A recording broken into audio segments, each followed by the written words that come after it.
Um, talking about the competitive equilibrium and how that's the optimal situation and makes everyone best off. So the last unit, whatever good is being consumed, the marginal benefit equals the marginal cost for 1 year equilibrium. So all the consumers are made as well as possible. All the producers are made as well off as possible. And no one can make themselves any better off without making someone else worse off. Instead of using marginal benefit and marginal cost, we can also use the idea of consumer surplus and producer surplus. So in this figure here, the simple supply and demand, it shows the economic surplus, which is the consumer surplus and the producer surplus added together. And basically, it's just the area for each of those. So right here above the price, consumer surplus. Down here below the price and above supply, producer surplus. Those two triangles, put together, this whole thing is the economic surplus that's going on as a result of trade in this market.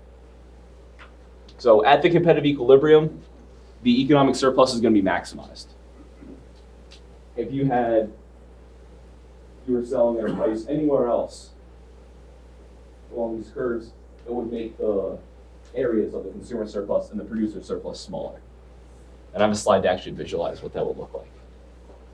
So our two concepts of economic efficiency, the marginal benefit and marginal cost idea, and the producer surplus, consumer surplus idea, both result in the same level of output.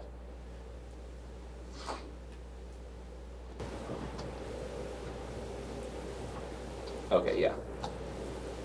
So since our two ideas combine, we can now define economic efficiency. I don't know why the textbook wants to wait until afterwards. But economic efficiency is a market outcome when the marginal benefit to consumers of the last unit produced is equal to the marginal cost of production, and in which the sum of consumer surplus and producer surplus is at a maximum. So it's combining both of those ideas, basically.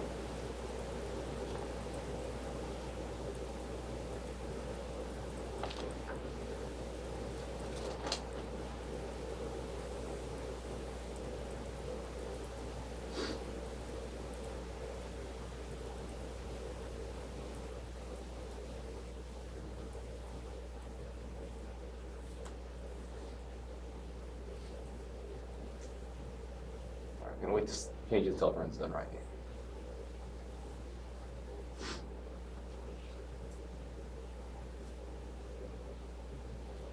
Nothing worse than when you're trying to copy something down, you get like halfway through the definition and they change the slide up.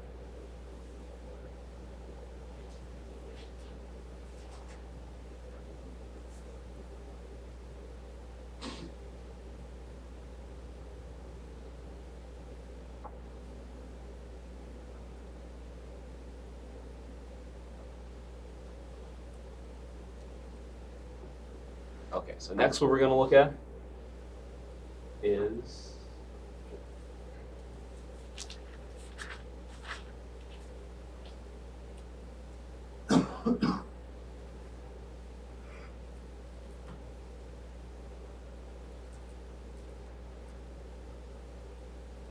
no, I'm dug in now. I can't change my mind.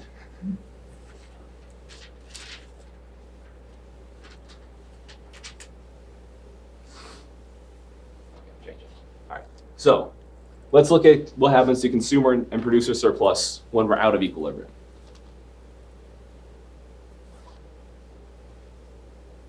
So if we're in a competitive equilibrium, the price is $2, the quantity demand is 15,000. A, B, C, D, and E, they're all economic surplus. Now, if the price is 220 instead, we end up only selling 14,000 units. 220 up here. So you have C and E right here to the right, and then A, B, and D here to the left of the quantity. So the consumer surplus, in this case, instead of being A, B, and C, because we're only selling at 14,000 units, it's just going to be A and B. That surplus that was area C is now lost because fewer units of T are being sold because it's being sold at a higher price. Likewise, the producer surplus, which was B and E, is now just going to be D because these 1,000 units aren't being sold, there's no surplus being gained by producers for it.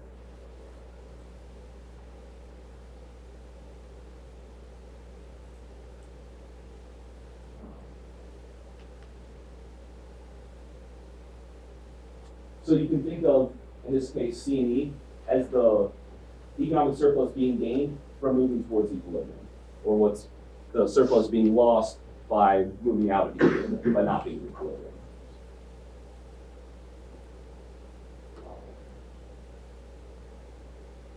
Yeah, so in this case, the producer surplus, when it is at 220, I think I said that wrong, it's going to be D and B because the new price is at 220.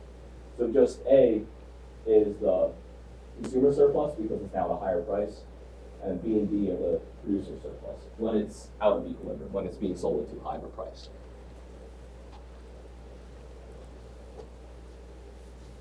So by moving towards equilibrium, by decreasing the price and increasing the number of units sold, we can, instead of having C and E be deadweight loss, we can now, when we get to equilibrium, have those as economic surplus. We can increase the economic surplus, making everyone better off.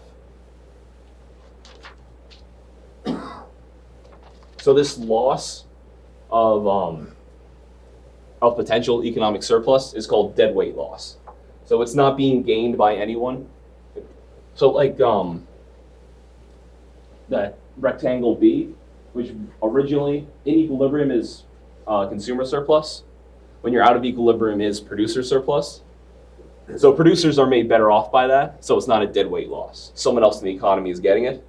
It's the C and the E, which are no longer not being captured by anyone, which are the deadweight loss.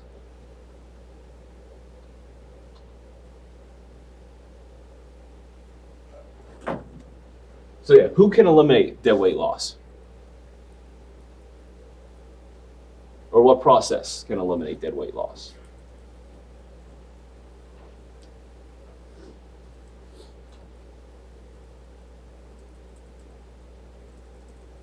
If we're out of equilibrium, we're in a suboptimal world. Who can, I don't want to give too much away, who can push us towards equilibrium?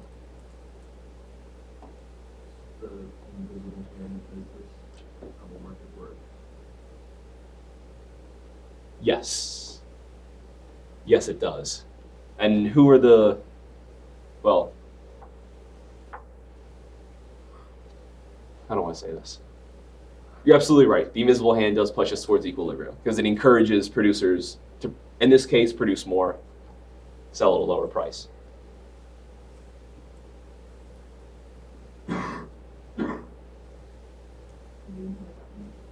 What's that? The government. Like price floors and so on. You're thinking of what's next. Oh, no, that's smart. Like this is leading to the next section. This is a throwback to what we've been talking about in classes before. We recognize as unexploited opportunities. Entrepreneurs. If they figure out a less expensive way to manufacture the good, and the producer can bring more to the market. If they realize that there's a need not being met, they say, wait a second, we're losing, or I see these other companies out there, they're not making as much money as they could, so they enter the market and start offering the product. Remember, anytime there's a disequilibrium, there's an opportunity for entrepreneurs to come in, meet that need, and to earn a profit.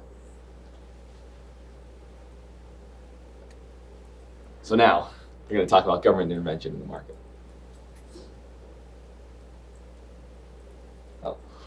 Oh no, before I do that, I'll talk about entrepreneurs again real quick. So equilibrium in the competitive market results in the greatest amount of economic surplus.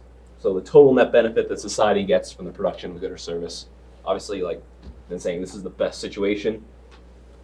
Anything that causes the market to not be in equilibrium, whatever that may be, whether it's an information asymmetry, that buyers don't know sellers are out there, or vice versa, or they don't know if the product's going to meet their needs, if they're not sure of the quality, or whether it's the fact the goods don't exist, or firms haven't figured out a way to produce it cheap enough. So that's why entrepreneurs are so important. There's a lack of knowledge that leaves the economy in disequilibrium. their actions can help satisfy consumer needs, bring them the products they need. So it's taking small steps, moving us into this better world where people are better off than they were before.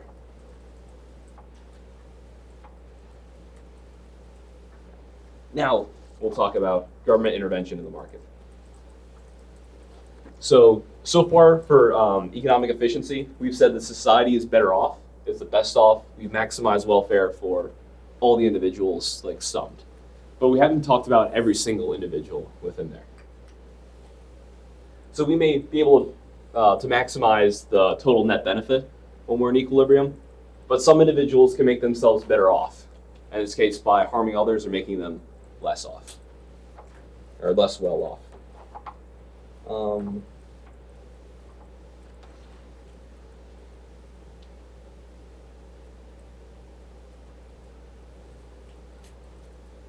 So imagine if I'd take like one of your guys' laptops right now. Obviously that would make me better off, but that would make you worse off.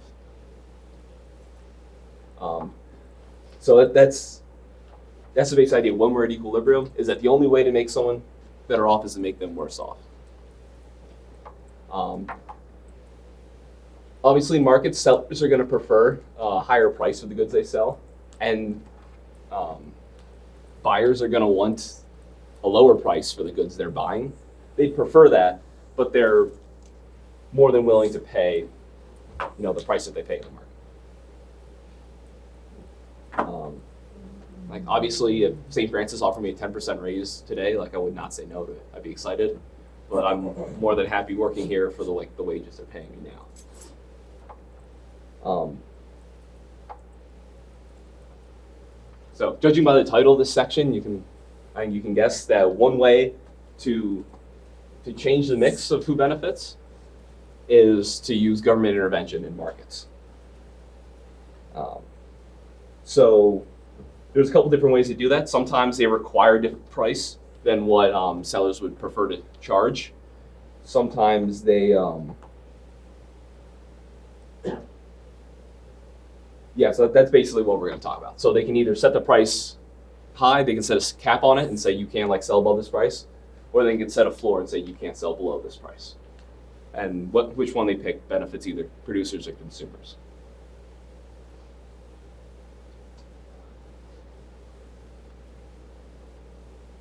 So, like I said, price ceiling, legally determined maximum price that sellers can charge. So anything above that certain price is illegal for them to do. Price floor is a legally determined minimum price that sellers can receive. So they can't sell for anything lower than that. In the United States, they're pretty uncommon. We don't see a lot of price ceilings and floors, but we do see them in minimum wage and rent controls, and then in the mess of agriculture price controls.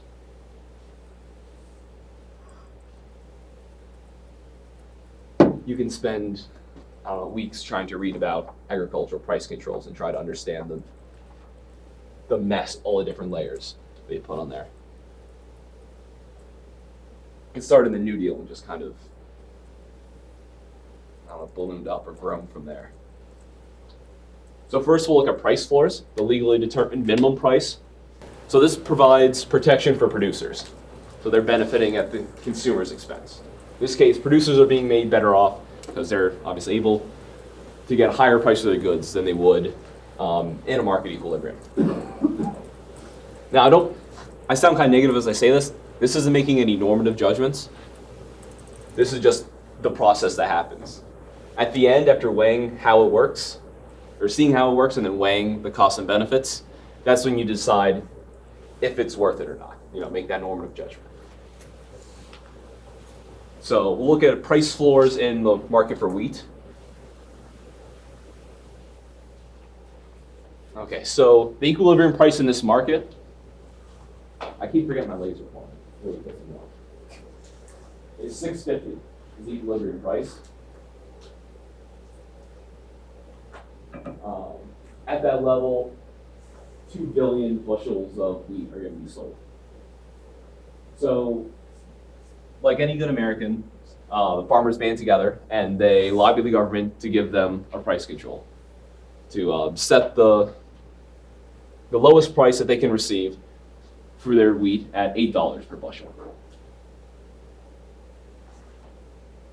So if they do that, price goes from $6.50 up here to $8. It's going to reduce the quantity demand for consumers to 1.8. So 1.8 billion bushels of wheat. So we're going to have a reduction in the amount of wheat sold because obviously people they're not willingly able to spend as much money on wheat as they were when it was $6.50.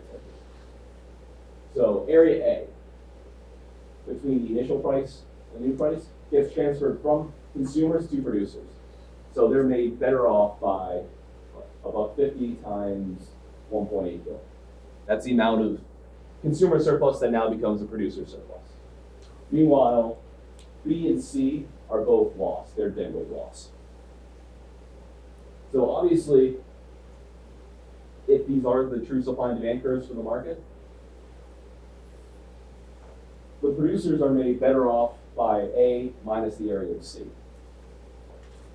Looking at this, it looks like they clearly benefited. They've got more than they've lost with a deadweight loss. The consumers lose a consumer surplus that was A and B. A transferred to the producers, the wheat growers in this case. B being lost as deadweight loss again.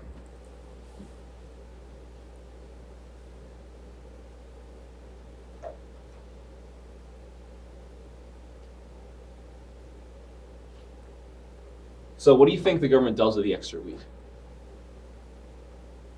Because in this case, farmers, if they're going to be able to get $8, they'll produce out here. So, these are 45 grains, will probably be 2.2 billion. So we have 0.4 billion bushels of wheat that they're not able to sell.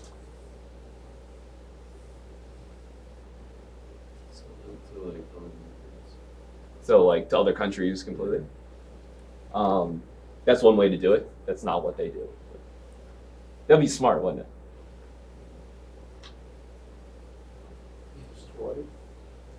Yes, in the Great Depression, when people were like starving, they set like a price on pigs artificially high, so they were extra hogs. So they had to slaughter them, and like they couldn't sell them to people. So they just like got rid of the dead bodies while people were standing in food lines. Another good idea would be like the government at least buy the food, the wheat, and give it out. So someone gets the. That's smart. Sometimes, like they've gotten a little smarter, and they pay the farmers to let their fields lay fallow, so they just don't grow as much wheat because they know there's going to be less demand at the artificially high price.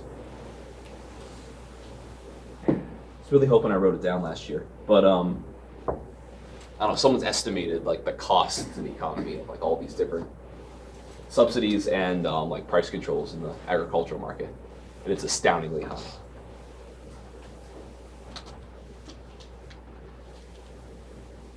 Oh, yeah, so that's basically that slide. That they're producing at 2.2 billion bushels.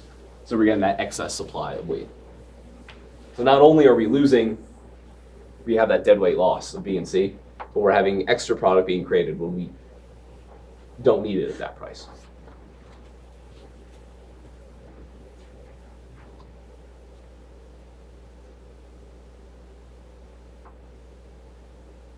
All right.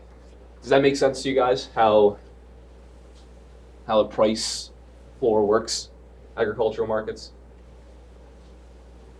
So another example of price floors is the minimum wage laws. These might be a little bit more salient because you hear people talking about them more often. So those who support minimum wage laws see it as a way to raise the income of low-skilled workers. The idea being minimum wage is still pretty low, outside of areas where it's like $15. Still pretty low. So it can be difficult to live, to raise a family on minimum wage. So the idea is, increase the wages so make it easier for people to live. Opponents argue that it results in fewer jobs and you get substantial costs on small businesses. National Bureau of Economic Research published a paper. Working paper was like probably like 6-8 weeks old, and found that when you raise the minimum wage, the number of small businesses decline and their employment declines. It's relatively more expensive. So assuming that the minimum wage does decrease employment, it has to result in a dead weight loss for society. Just based on the idea of producer and consumer surplus. Oh, no, that's the only slide they have. All right. So, no markers today. All right. Well, maybe I'll just use that. Okay, so we now have artificially high wages. So the equilibrium wage is here. We now increase the minimum wage to this price. So what we're going to see is there's a lower demand for workers and an increased number of workers who are willing to work. Obviously, firms are going to be less willing to hire workers when they're at a higher wage, but more people are going to be willing to work if they're getting a higher wage. I mean, I wouldn't want to get a job at Burger King right now, but if they were paying like $120K a year, I'd flip burgers for that. It's the same basic idea that if you increase the cost, even if it's not like a great job, more people are going to want to work in that field.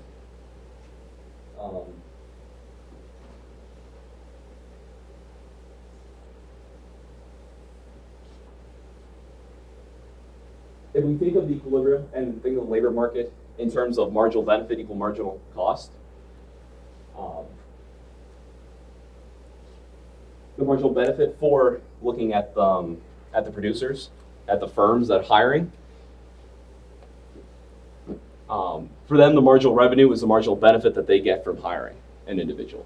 So they're going to pay wages that are in equilibrium. They're going to pay wages that are equal the marginal benefit, the marginal revenue they create, the marginal cost, the wages that they're paying out.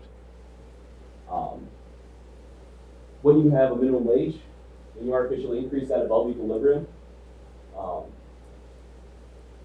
now those lowest productivity workers that are just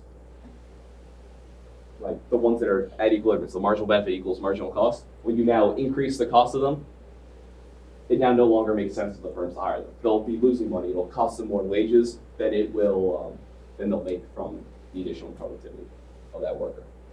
So firms will be less willing to hire these workers, these marginal workers.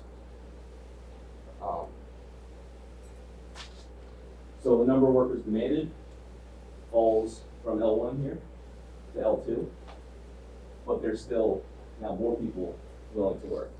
So you've got a surplus of workers that are willing and able to work at this price, but firms are less able to afford to pay those workers. So you end up with fewer working.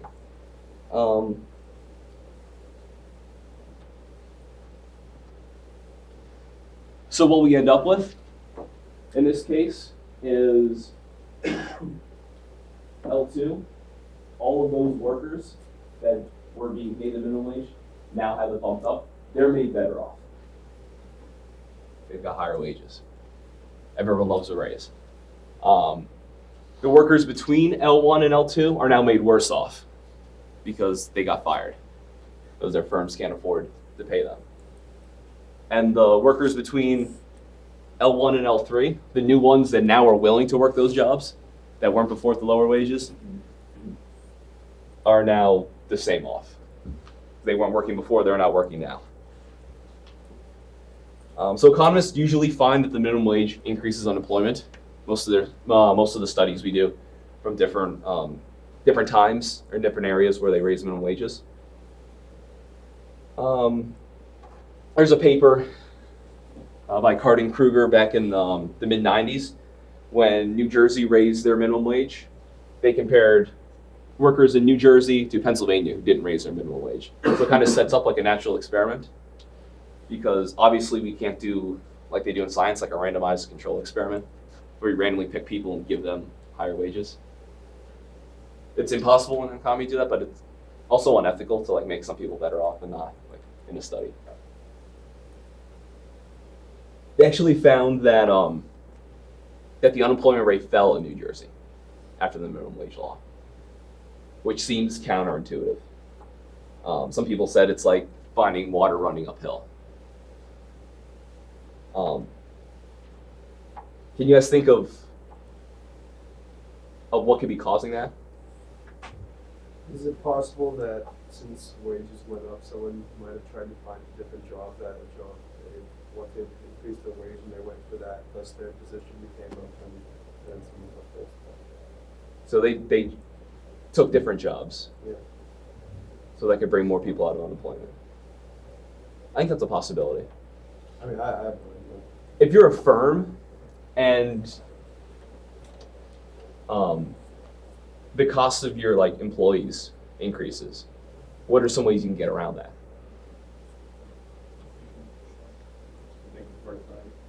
Make them part-time, so now you don't have to pay them benefits.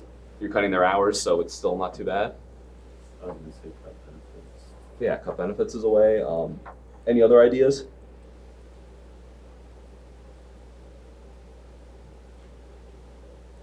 What's McDonald's doing? They cheats it first.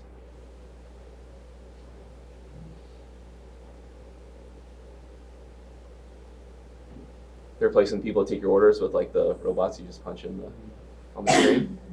So you reduce your labor costs. Well, I guess that would still increase. That's just a response they do. That wouldn't cause the unemployment rate to increase or to decrease. Maybe they eat those costs in the short term, but in the long term, they don't hire as many workers in the future. The idea that it's expensive to hire and fire people. So if you plan on hiring, so many people throughout the future, instead of firing people now and then hiring later, just keep those people on at the loss now, and then later on, you don't have to have the hiring costs. Another idea is fewer perks. Not giving out like free coffee in the break room, cutting breaks from 15 minutes to 10 minutes to like make up that money lost. Make them work harder. So instead of letting them slack off if they're like tired or something, like being on them constantly. Yeah, we've hit all those. So there's a lot of ways that they can still make up that cost, even if they don't end up reducing employment.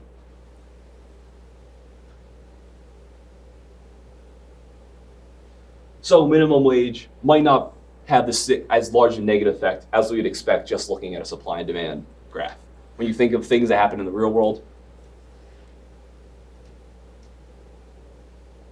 it may not be as bad. We may not see as many people lose as you first think.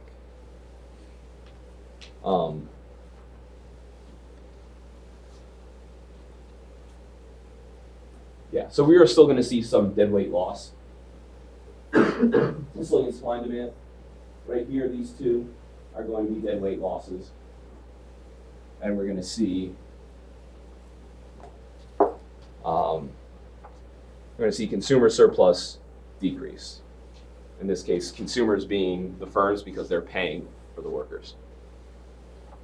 So that little rectangle there between the W1 and the minimum wage now becomes the workers' surplus from work.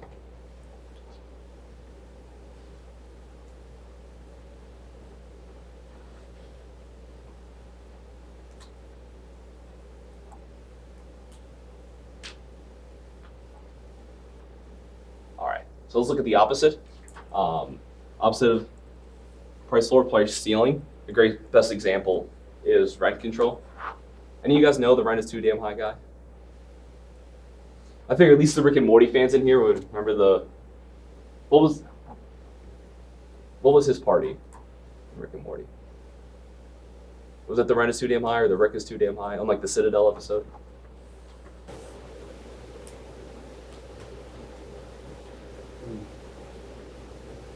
I don't remember, but there was a version of Rick with the goofy ass facial hair like that. Juggling everything. Yeah. Anyway, so in a lot of big cities, rent is super high. People are upset with how high or they struggle to afford rent in big cities.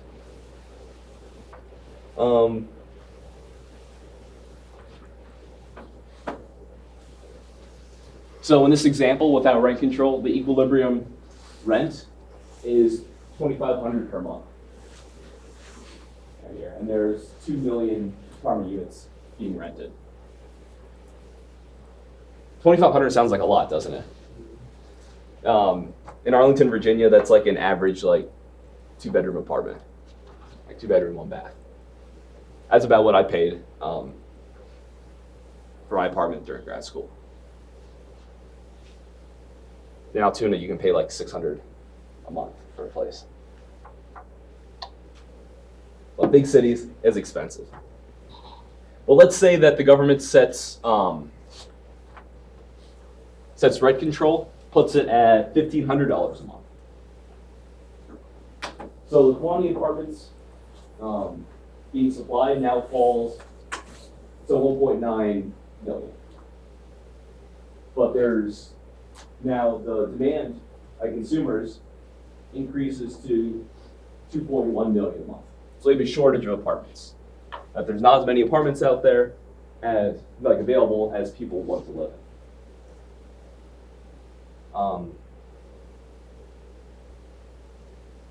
So this shortage reduces producer surplus. So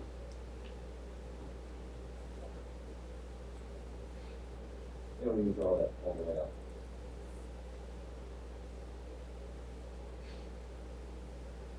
So yeah, producers capture producer surplus in this area, and then these two triangles right there are deadweight loss. So the renters that are able to get apartments, they get more benefit. Landlords offering the apartments lose out, and then there's deadweight loss. It is the same basic idea. Some people win, some people lose. Obviously, landlords aren't the most, I don't know, people aren't going to cry if landlords are made better off. They're not viewed the most positively. I've had good landlords and bad landlords. I can think some of the bad landlords I would not care if they were made a little worse off. But in general, it's less economic efficiency.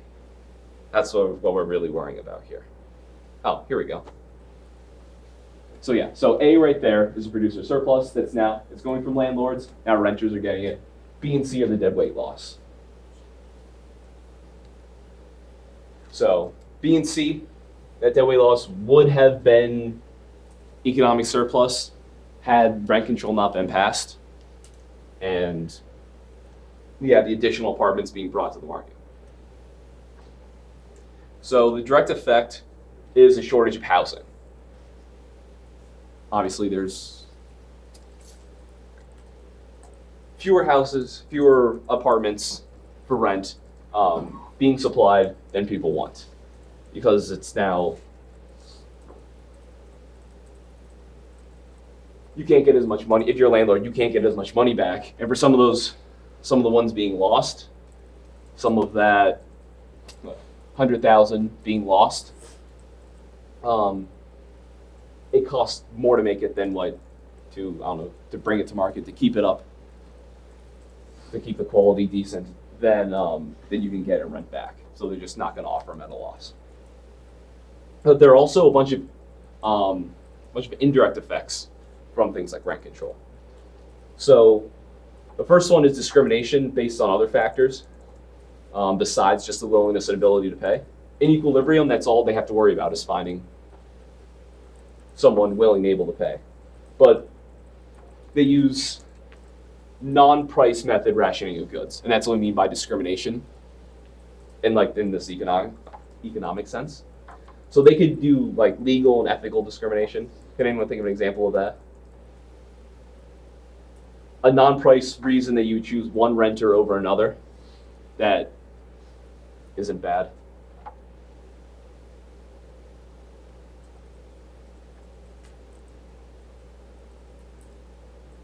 Maybe how loud the tenant is.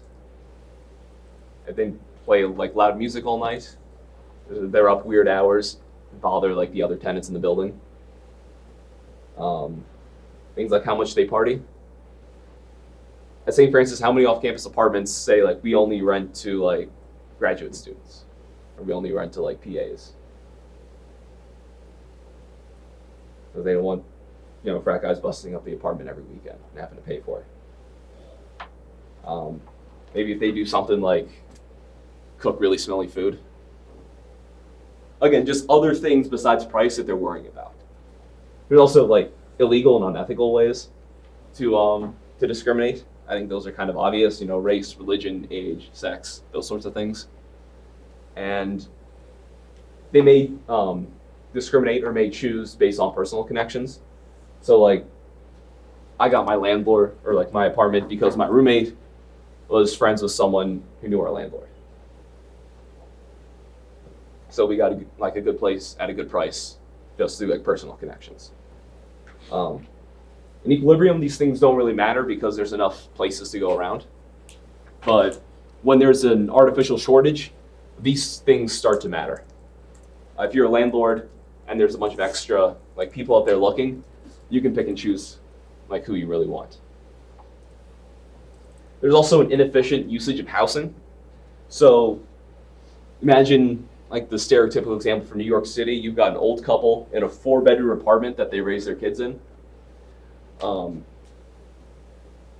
Obviously now, or because it's $400 a month, like still, and a 1-bedroom place is like $2,500 a month, they're not gonna move out.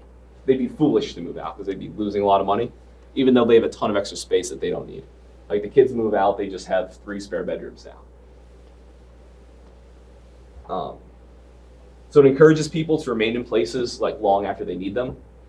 In a typical market where like all the apartments were priced like reasonably, there was no rent control on some and not on others, or no. Some place like New York City where like when rent control is passed, it's frozen there as long as you live there. But then when you move, you like get to like a new level, so it's like higher. People remain in places long after they need them. So it ends up being inefficient. In this case, a couple with like, 5 or 6 kids would rather move into that apartment. It would be better off for everyone, but they're essentially blocked from doing it because that older couple basically should not leave because they'd be costing them too much money. In the long run, it benefits like the old renters over newer renters because the older renters have that price locked in super low. So if your rent was frozen in 1960, it's gonna be a lot lower than if it was frozen in 2010. So the longer you live in a neighborhood, the more you benefit. And again, that encourages people to stay for a long time, even if the house or the apartment no longer meets their needs. And if there's someone out there that meets their needs better, the new people can't offer to pay more because it's what they need. So it prevents the natural process from occurring. You also see less investment in housing. So obviously, if you can't get returns from the rent in order to satisfy the cost of building a place, you're not gonna build. So by setting a low limit on rent, many landlords are unable to build an apartment complex and then recoup the amount of money that they spent on it. If it costs, say, $2,000 per unit for like a high rise, and you can only charge $1,500, if you build that unit, you're going to lose money. So you're not going to build that unit.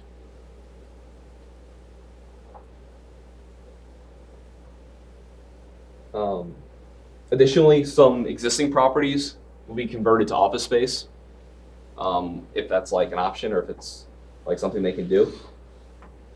Office rentals aren't covered under rent controls, so you still have market prices for them. So the market price for like a commercial space is going to be much higher than the rent control price.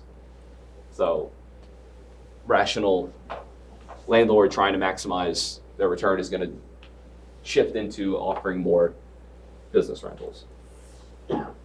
So it ends up causing a further shortage in housing because you're seeing fewer new apartments being built and the existing ones being converted to other uses where they can make more money. And finally, the quality deteriorates. So prices of rent control stay the same over time, but prices everywhere else rise. So the prices of goods and services required to keep up apartments increases, while the money the landlords receive stay the same. So in the short run, that's not too big of a problem, but it just kind of eats away the profits a little bit. But in the long run, it becomes unprofitable fairly quickly to keep, fixing up the apartment. So rather than lose money, landlords are going to use cheaper materials or they'll make repairs less often. So the quality of apartments deteriorate, and eventually it costs too much to keep up at all. In time, eventually, landlords can't afford the repairs and will rather just condemn the building and abandon the apartment instead of continuing to lose money.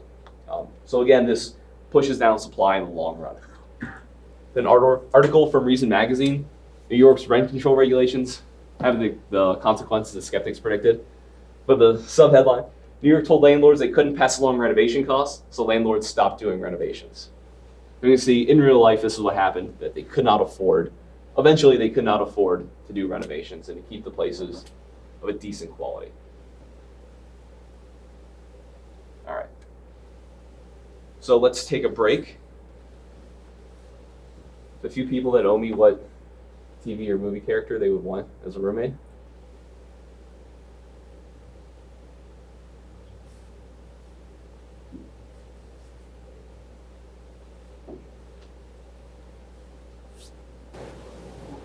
This is part of your class participation grade. These are the easy questions to answer.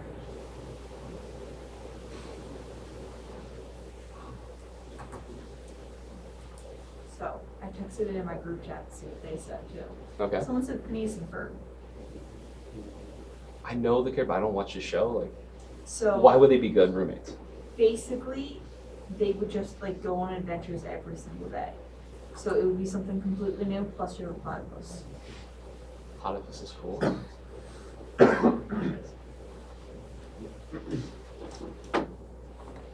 What about a famous dog from a movie? So Air Bud. That's what that made me think of. You go to a party at your house and Air Bud was there, I feel like a lot of people would show up to that. Right? Someone would give a shot. Yeah. You're right, that could be dangerous in the long run.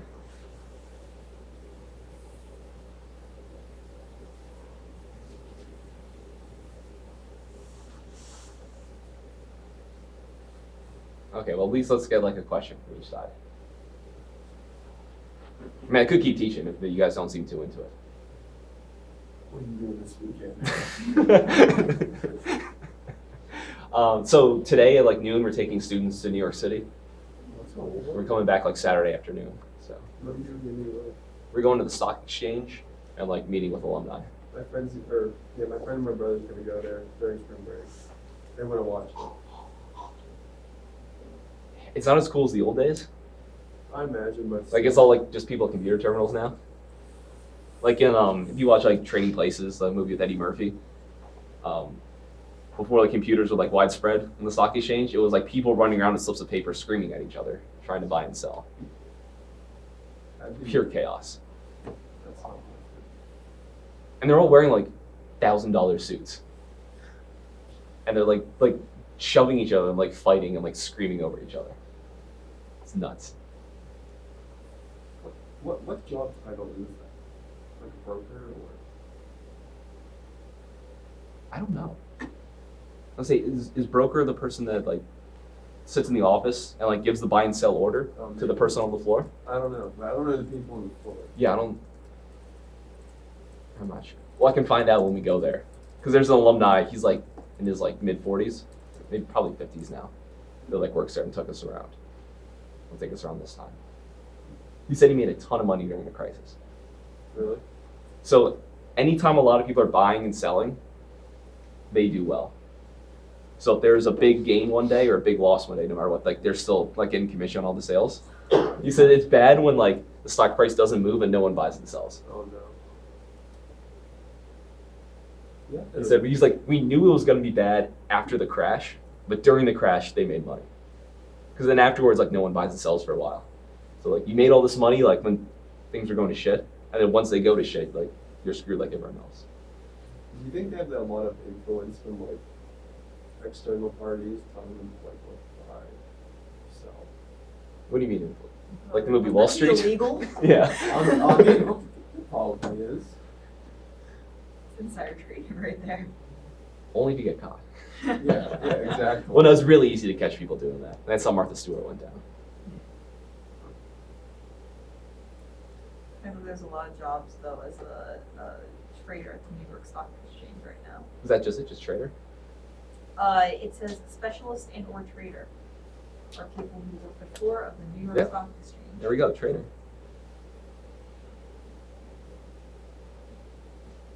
Alright.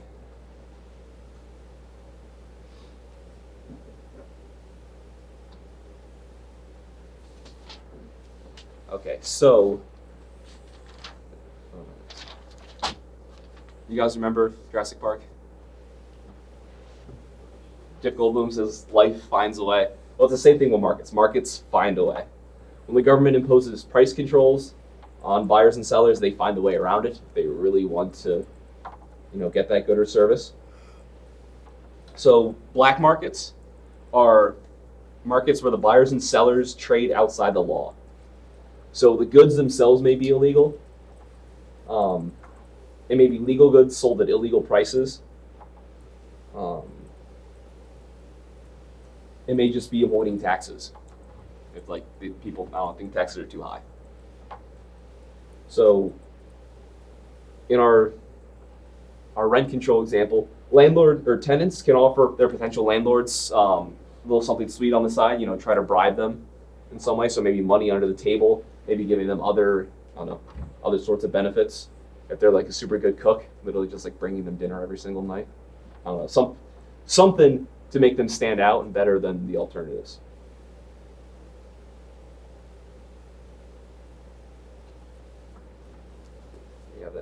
Right here. Okay. Landlords can also switch from long-term rentals to short-term rentals. So going from renting your apartment or your place as an apartment to putting on Airbnb or doing like other sorts of like short-term rentals like that. So you can still make money from renting to like cover your costs of existing. So these markets, these black markets, or Airbnb might not be illegal, but it's operating outside of like the typical market. These can alleviate some of the deadweight loss, reduce some of the deadweight loss to the economy by allowing additional apartments to be rented. But buyers and sellers lose legal protections, and in a market setting, legal protections are extremely valuable. It's a way to settle disputes. It's a way to ensure trust that you can be pretty confident they're not going to rip you off, because if they rip you off, you can go after them later.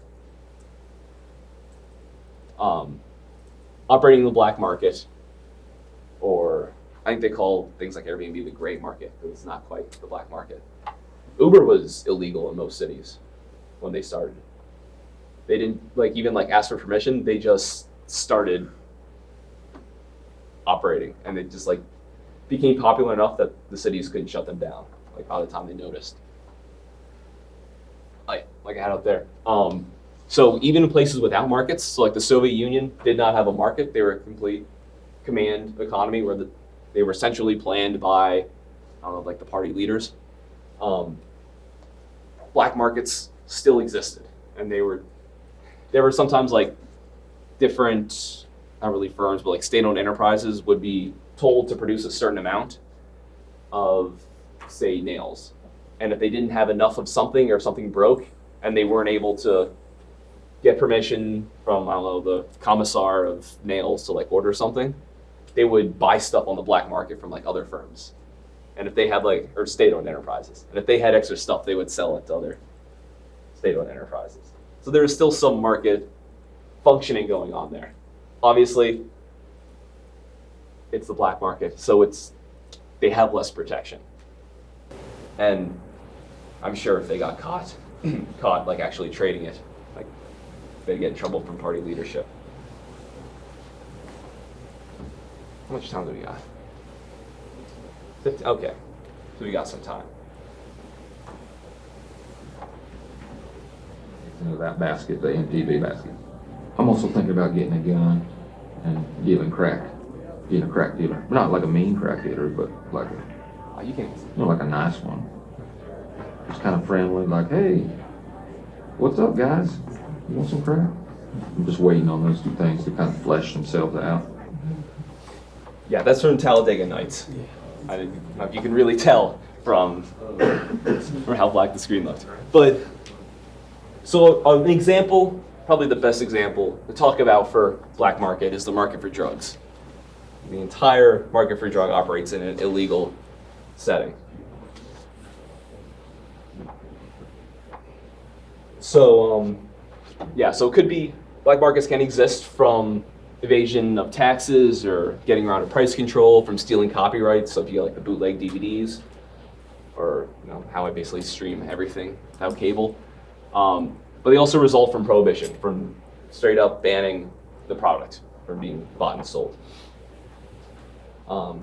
So what the black market results in is that there's more defective products, there's a lower product quality, there's higher profits for the producers in those markets, and they're going to use violence to solve disputes between parties.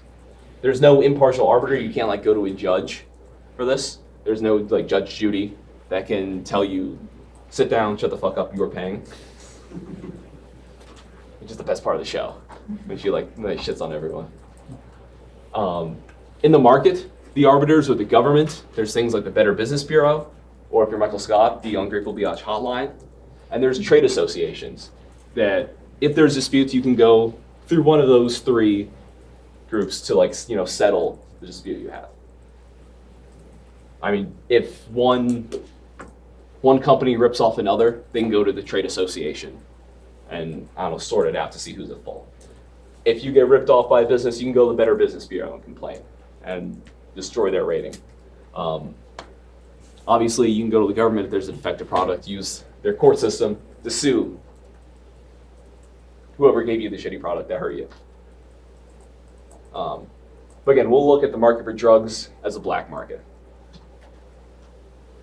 So the problems associated with drugs, the reasons why they originally made drugs illegal, was to reduce drug use, first of all, because drug use was considered harmful to the user. The next is to reduce the amount of money spent on drugs. They were concerned that people spending money on drugs wouldn't spend money on their family, or wouldn't spend money on decent things that make themselves and other people better off. And the third reason is the crime resulting from drugs. Obviously, we can see there's a decent amount of crime associated with drug use or buying drugs. We'll just say the drug market in general. So how can drug prohibition affect people's demand for drugs?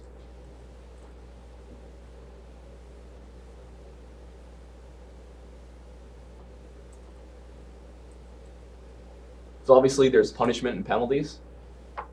You get caught with drugs, selling drugs, trying to buy drugs, you get arrested. You get probation, you get, even jail time. It helps maintain societal norms against drug use. Because they're illegal, people are less likely to do it, just out of respect for the law.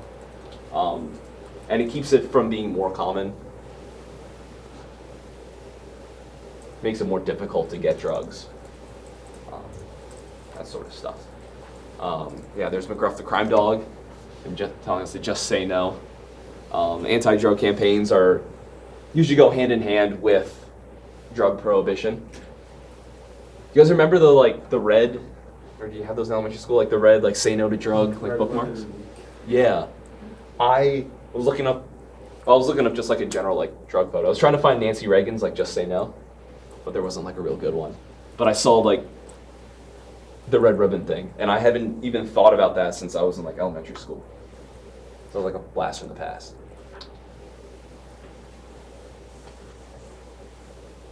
So the effect of drug prohibition on the supply side. That's really the goal of our drug policy, is to try to reduce the supply of drugs. So what prohibition causes in the black market that forms is there's no legal enforcement of contracts. So drug distribution is just like the distribution of any good. They're importing it normally like across countries. There's several different parties involved, different organizations, growing it, cutting it, shipping it, distributing it to like wholesalers that distribute it to like local people that actually sell it to the final users. So there's a lot of parties involved, but there's no contracts. They're not paid like typical wages. They can't go to court if they get stiffed on a payment. Also, they have to avoid law enforcement. So they have to hide everything they do.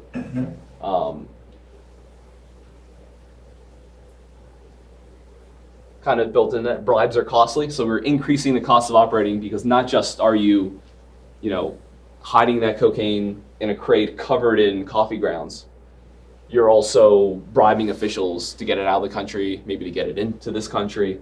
Those costs add up.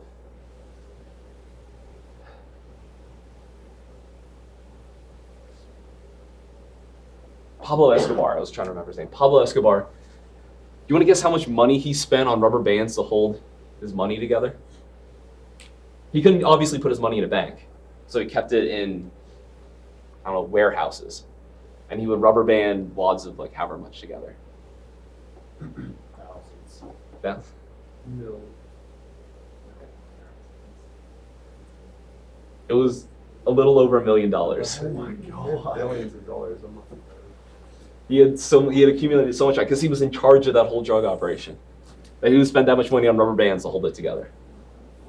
So there's a lot of cost of evading protection because you can't go to a bank. Did you ever read the story about him keeping his daughter warm? No. So he was out in like a desert, and basically he was with his daughter, and they had no source of heat. So he burned like $20 million just to keep her warm. Are you serious? Wow. I mean, if you're that rich, I mean, Yeah, when you have that much money and you're cold. why not pay for that one? Okay. You also have to compensate your employees for risk. There's a lot more risk being a drug dealer or a drug distributor than there is in being a distributor for Nike. Obviously. So you're going to have to pay them extra to compensate for that. People are going to be less likely to take that job if there's higher costs associated with it, like the potential cost of being arrested. And I just put up a picture of Sicario because that's an awesome movie. If you haven't seen it, you should check it out. Yeah, so we'll power through this slide real quick. Basically, the U.S. drug policy makes it more difficult to be in the business of drugs. It's more difficult to operate as in drug production, drug shipping, drug selling, obviously, because it's illegal.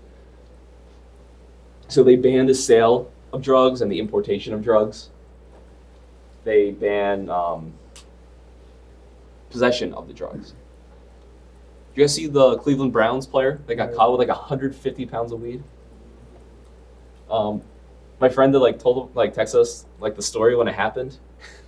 Someone asked him, "Is that more than you weigh?" And he's like this tall. He weighs like 140 pounds. So that's a whole person of weed he got caught with.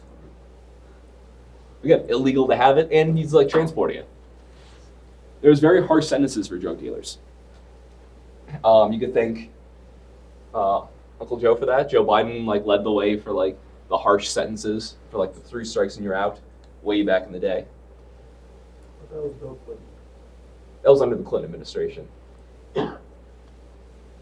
Several politicians, jumped to take the lead on that to have their name attached to it. Not good in hindsight. And they also all this combines to decrease the supply of drugs and helps drive up the price of drugs. The hope is that it also reduces demand. So the people designing a U.S. war on drugs, they want to drive up the price really high. They want to decrease the supply of drugs available in the country. And they're hoping that combined reduces demand, along with Nancy Reagan telling you not to do drugs. So the question that we're going to talk about on Tuesday, does this happen in practice? What does the market for crystal meth look like?